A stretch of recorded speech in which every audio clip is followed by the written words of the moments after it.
All right, today, of course, is Valentine's Day. It is also our guy Mike T's birthday, but happy or sappy birthday. It didn't quite roll off the tongue the same way for this segment. So instead, we're debuting a new game of Stupid or Cupid with NFL front office insider Mike Tannenbaum. So, Mike, I want you to tell me if these potential pairings are stupid or are you feeling a little Cupid in the air here on Valentine's Day? Let's start with Aaron Rodgers. He's out with the Jets. They just announced that they are moving on. So is Aaron Rodgers and the Minnesota Vikings stupid or Cupid? Kelsey, you have to go stupid. I don't really understand this pairing. If I'm Minnesota, I re-signed Sam Darnold. Kevin O'Connell did a masterful job with Sam Darnold, had career highs in touchdowns, completion percentage, and you traded for J.J. McCarthy last year in the first round. So you have great depth at that position. So there'll be fits for Aaron Rodgers, but it would be stupid for that to be in Minnesota. You feel like they're already feeling the love with their quarterbacks. Meanwhile, T. Higgins and the Bengals, they are not feeling the love. They could be headed for a breakup as the wide receiver. It appears to be headed to free agency. Is Higgins and the Cowboys stupid or Cupid? Kelsey, I'm going to go Cupid. If we go back to 2021, Dak Prescott had a career-high 37 touchdown passes, and in large part, he had a really good number 2 option in Amari Cooper.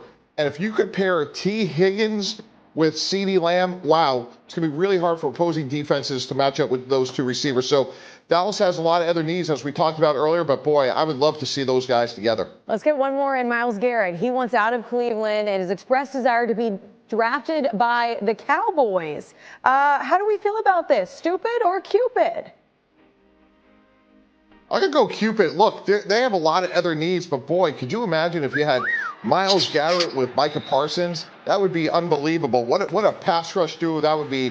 And again, given the fact that they have a lot of other needs, the best way to cover that up, Kelsey, would be with a historically great pass rush. I think it's a long shot, but it's Valentine's Day, and I would love to see it. We're feeling the love here on Valentine's Day. If anybody at home needs a playlist for the music that we have playing, talk to our director, Javi. Yeah, he's got it going. Mike T, happy birthday. Happy Valentine's Day, my friend. Thank you. Meanwhile, let's coming off 3 straight 12-5 seasons, but this year the team took a clear step back. Despite being, quote, all in, Dallas failed to make the postseason and had to watch as their hated division rivals dominated the Super Bowl last Sunday. The NFC is more competitive than ever before, and it seems as though the Cowboys are falling behind. Micah Parsons had a strong message for the front office this week saying, quote, obviously, talent is here, but we've just got to finish and go be aggressive the same way they did. You know, I don't want to sit back and just watch other people build and build and build, and I stay the same. So we definitely need some call to action. And the Dallas Cowboys portion of the show begins. Stephen A., how do you feel about Micah's comments? Well, let me get to a more important subject matter first. I do love myself on the big screen. I mean, it just looks beautiful. I just want to throw that out there. I just want to throw that out there. I mean, I just think it's very, very important to mention that, okay? So let's get that out the way first. Secondly, Micah Parsons. Micah Parsons, I say this affectionately. I need this man to be quiet. I really do. I need him to be quiet. I'm going to tell you why. He's not saying anything that's wrong. Mm-hmm. It's just 2 elements that are more important. Number 1, Jerry Jones has no chance in hell of being comparable to Howie Roseman. There's no way. Not with the job that man has done since being reinserted as the decision maker under Jeffrey Lurie for the Philadelphia Eagles. I mean, the man won a Super Bowl with Nick Foles, got to a Super Bowl a couple of years back and came up short by 3 points to Patrick Mahomes, and then proceeded 2 years later to romp the Kansas City Chiefs in a vengeance Super Bowl game, and now they're the reigning defending Super Bowl champion. So it is what it is in that regard. Jerry Jones ain't been to a conference championship game in 29 years. Okay, so he just needs to get that out of his system right now. Actually, 30 years. Just needs to get that out of his system right now. That's number 1.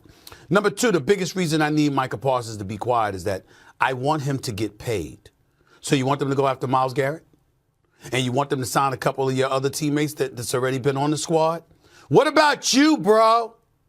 Mr. 52 and a half sacks in your first 5 years. I mean, this dude, I think he ranked like 5th in sacks in the National Football League over the last 4 or 5 years. Parsons to get his money. This is the National Football League. This is a hard salary cap. The more opportunities you throw out there for others to get paid by Jerry Jones, the more of an excuse Jerry Jones has of coming to you and saying, he ain't got the money to give you. I want you to get your paper, bro.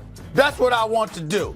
It's rare that I see a person or an athlete, courtesy of his mouth, get in the way of his money. That's my concern with Micah Parsons. Yeah, I've seen plenty of athletes get in the way of their money with their performance. This brother gets in the way of his money by talking and trying to do the right thing. I applaud him for it, but this Jerry Jones we talking about here. Dak Prescott's the highest paid quarterback in the National Football League. CeeDee Lamb is the second highest paid wide receiver in the National Football League. Yeah, they got their money, but Jerry Jones waited till the last minute to give it to him. What you think he's going to do with you? Shh. Get your paper. Get your paper. Stephen A., the philanthropist. Right? But what else do we expect from Micah? You talked about just his mouth and he's talking, but it starts at the top. Jerry Jones is always talking, so you follow suit if you're Micah Parsons. But the one thing you said I think was the most important part was you said everything he said is true. And that's my thing. For Micah Parsons, you're looking around the locker room and you're playing against the Philadelphia Eagles over the last several years. You go back to just a year ago, the Cowboys won 12 games, Eagles won 11. Both got embarrassed in the playoffs, won the wild card, won the divisional. But then a year later, here it is, the Eagles are hoisting a Lombardi trophy and the Cowboys are at home the whole time throughout the playoffs. So there's one thing, we ask our star players to be stars, to go out there and carry the game. We also want to hear him say something at certain times. For Micah Parsons, yes, he can get paid, but if he gets paid and the team still isn't winning, still isn't getting over the hump, still isn't getting to a conference championship and have a chance to compete for a Super Bowl, well, we're sitting there wondering like, well, Micah Parsons isn't as good as some of these other guys or Dak Prescott or whoever because they don't have the wins. So for Micah Parsons, you're sitting there and you're watching all of this go down and you're like, damn, why are we not getting nobody else? Why aren't we going after T. Higgins? Why aren't we signing somebody to help make this team better when we just watched the Philadelphia Eagles sign a guy like Saquon Barkley and we watched Jalen Hurts on the sideline and said, dude, you were the missing piece. Micah's like, I'm looking for my missing piece. I want to put that last piece of the puzzle to be able to compete and play in meaningful games later on in the season. See, here's the thing. I'm actually going to defend Micah. I'm usually critical of him talking, but everything he said was spot on. And in fact, I liked his comments a lot more than what Dak said earlier this week and saying we're close. We're right like, there. okay, enough. I think the problem to Steven's point with Mike is that he talks so much that when he says something, which I was actually surprised that he said, listen, our front office needs to be aggressive. I was like, finally, this is the kind of stuff that I actually want to hear from Micah Parsons. Not the other, these are my top 5 quarterbacks, but I'm not naming my own quarterback. Like all of that stuff. And I think, unfortunately, his message now has become diluted because he talks so much. But just because, Steven, just because the man, you're saying he should be quiet in this moment to not mess up the paper later.